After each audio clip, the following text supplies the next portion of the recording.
Welcome to Talk Over RA 2023 and my segment on mental health and rheumatoid arthritis. Thank you so much for being here today. I'm glad that you all made it. For those of you who don't know me yet, I'm Julia McNally, the creator of the RA Yogi YouTube channel, offering yoga for arthritis online. I'm an RA advocate, a patient of juvenile idiopathic arthritis and rheumatoid arthritis for 32 years, a certified yoga for arthritis teacher, a yoga therapist in training, and a wellness expert. Please note that I'm not a psychologist or a medical doctor.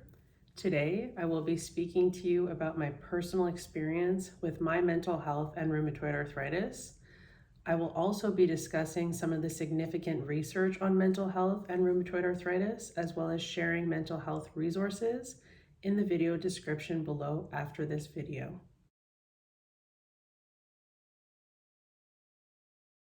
I'll come right out and say it. I have struggled with depression, anxiety, and mood issues as a direct result of having rheumatoid arthritis over a long period of time. Living with arthritis isn't easy.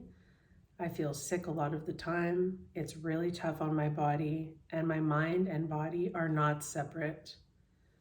I experience a lot of fatigue, pain, limited mobility, and additional health issues and complications that keep arising.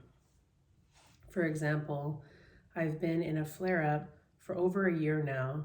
I have caught infection after infection, viruses, and COVID easily, and it takes a long time to recuperate after each time, and I don't think I've ever fully recovered.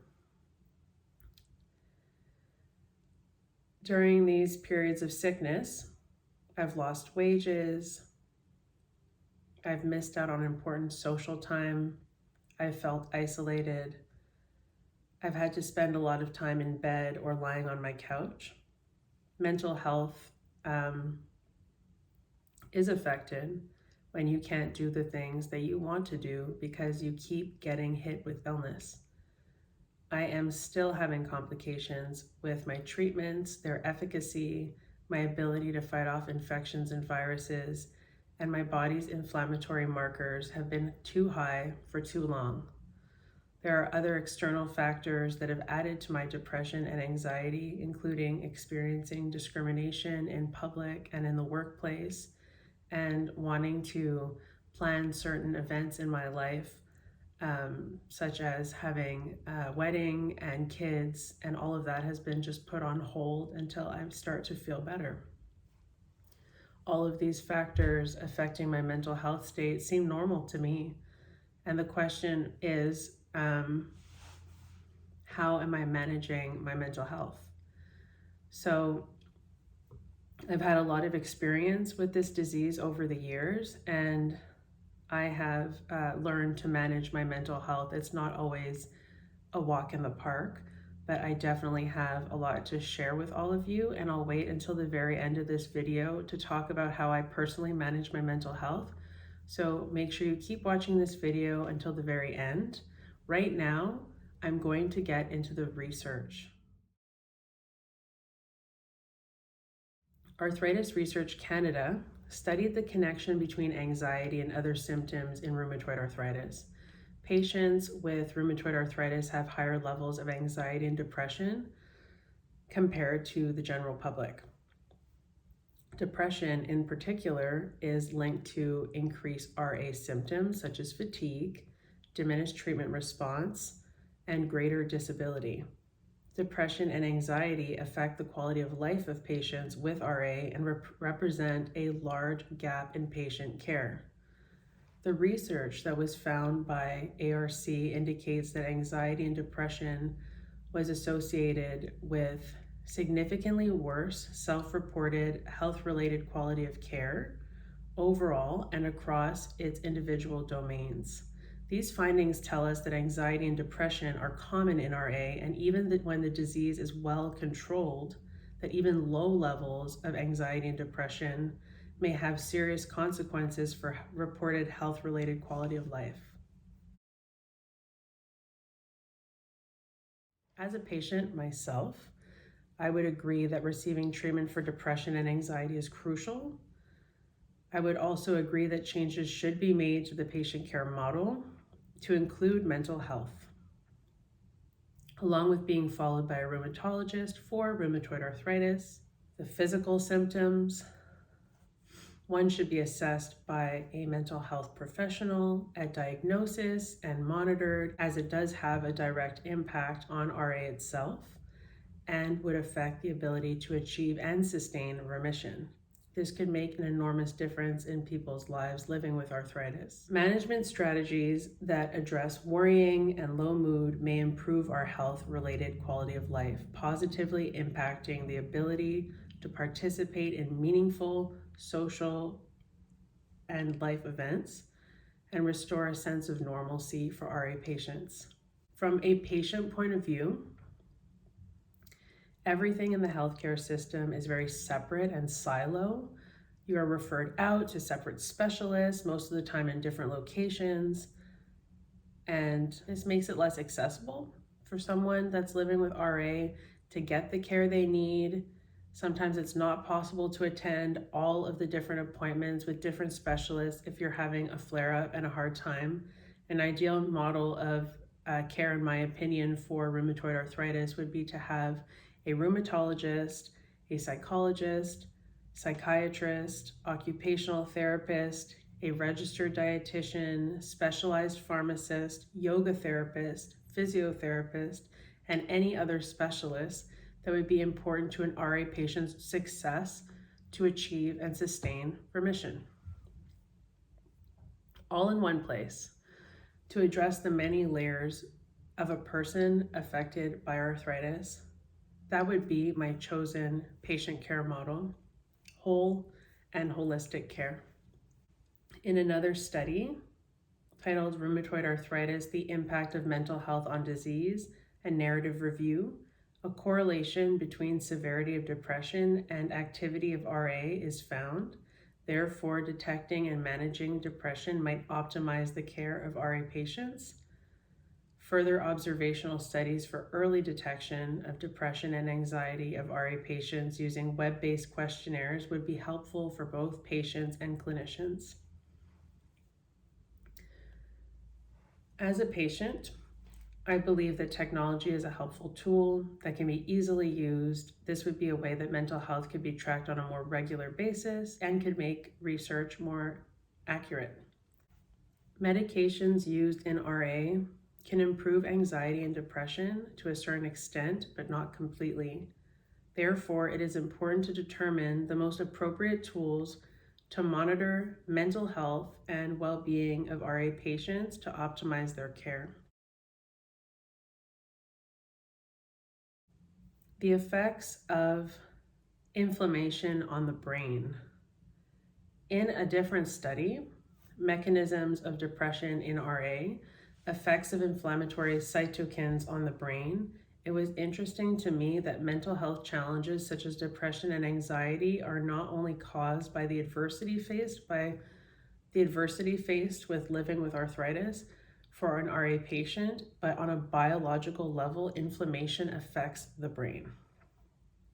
Depression itself negatively affects the patient's ability to function in the presence of their physical symptoms, such as pain and fatigue. However, long-term exposure to raised cytokines, some of which you might recognize as TNF and IL-6 in RA, can have maladaptive responses to sickness behavior, causing fatigue, fever, and depression. Cytokines are a part of a healthy immune system. These small proteins help control the growth and activity of your blood cells and immune system. Cytokines tell your immune system to do its job. But when there are too many cytokines released, it can cause your immune system to go into overdrive, resulting in a cytokine storm. Significant positive correlations were found between cytokine secretion and endotoxin-induced anxiety, depressed mood, and decreases in memory performances. Another interesting part of research on cytokines in RA and mental health is the fatigue in RA has been widely explained by the effect of cytokines, including motivational fatigue, physical fatigue, and cognitive fatigue, specifically concentration and short-term memory. I was surprised to learn that increasing levels of certain inflammatory markers on a biological level were found in patients with anxiety, and that early exposure to C-reactive protein, CRP, in children with arthritis can lead to depression in adulthood. When inflammatory markers are elevated, they can be seen as biological scars that can lead to depression. Mental health matters. Depression presents itself with low mood, self-esteem, lethargy, insomnia, psychomotor dysfunction, and repetitive negative thoughts. Some patients present with more aggressive symptoms of depression that include low self-worth, difficulty concentrating, suicidal ideation, making it potentially fatal if left untreated. I have linked mental health resources in the description below after this video. Identifying anxiety and depression in rheumatoid arthritis patients. There is a lot of onus on the patient, but there should be as much on the healthcare providers when it comes to communicating about mental health. In this case, specifically rheumatologists. In a qualitative study in a community clinic titled Improving Recognition of Anxiety and Depression in Rheumatoid Arthritis, it was found that the fear of stigmatization, types of mental health related stigma include self-stigma, public stigma, professional stigma, and institutional stigma. A lack of time, so a lack of time with their rheumatologist or healthcare provider, and the perception that clinicians prioritize physical over mental health problems, a perception that can stop patients from trying to disclose their mental health challenges and mood changes, all affected help seeking in patients. Good communication and continuity of care were perceived as essential to disclosure of mood problems. Patients reported difficulty accessing care as well. In my opinion, in order to help patients disclose their mood concerns or their mental health issues, good communication and active listening will be necessary. Clinicians will need to ask questions, prioritize mental health as much as they do physical health, and provide resources and referrals to the appropriate mental health professionals, including services and support. I have carefully cultivated a team of health professionals and resources that I turn to when I need them.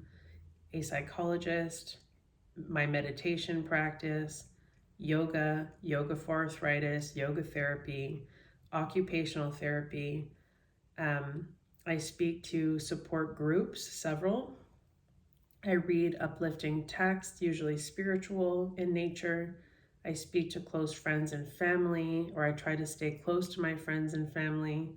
I've made friends that have RA and other chronic illnesses, so we support one another and we openly discuss our conditions and how we're feeling. Lastly, I have coping strategies that I use, and the most important one for me has been mindfulness. Stopping and stepping back to watch my thoughts, my behavior, to notice how I feel, not just emotionally, but how do I feel physically, mentally, how much energy do I have in a day. This helps me to determine when my thoughts and behaviors might not be serving me or might be negative and not helpful. So from that place of presence and awareness, I can then take positive action or non-action if I need more rest, as well as write out the steps to help and support myself whether that means reminding myself throughout the day that I'm strong, that I'm peaceful. I take the time to sit and pet my cat and just key down, set an alarm to wake up earlier so I have more time to gently stretch the body and use my tools such as like heating packs, ice packs. I also have alerts in my phone that help me and remind me to be kind to myself, to take 3 to 5 conscious breaths, because this helps to balance my nervous system and balance the immune system. We're more likely to heal and go into remission when we're not feeling stressed. So I like to add in little breathing practices throughout my days. That's really what I do to manage my mental health. It's really a holistic experience for me, and I'm always adding on to my resource list and the health professionals that I want to add to my team. I understand that finances can be a big part of why we're not accessing mental health resources, but there's a lot of free resources out there as well as paid. So I will again link some resources below for mental health, specifically for arthritis patients, but everyone should come up with their personal plan for taking care of their mental health. Now that we are informed that mental health challenges for RA patients are related to controlling inflammation and managing the external factors that bring about stress, low mood, and anxiety, we can take action immediately by seeking professional help, learning, improving, and using helpful management and coping strategies, joining support groups online and in person, monitoring our inflammation with our healthcare providers regularly and working towards lowering it through pharmacology and healthy lifestyle behavior. Tackling depression and anxiety can improve RA outcomes. Thank you so much for watching my segment on mental health and RA. I've linked the mental health resources and all the research discussed in this video below, including the full articles. If you like this video, then please hit that like button and subscribe to the RA Yogi YouTube channel so you don't miss a thing. Leave me a comment, let me know what you've learned today, or anything else that you would like to share on the topic of RA and mental health.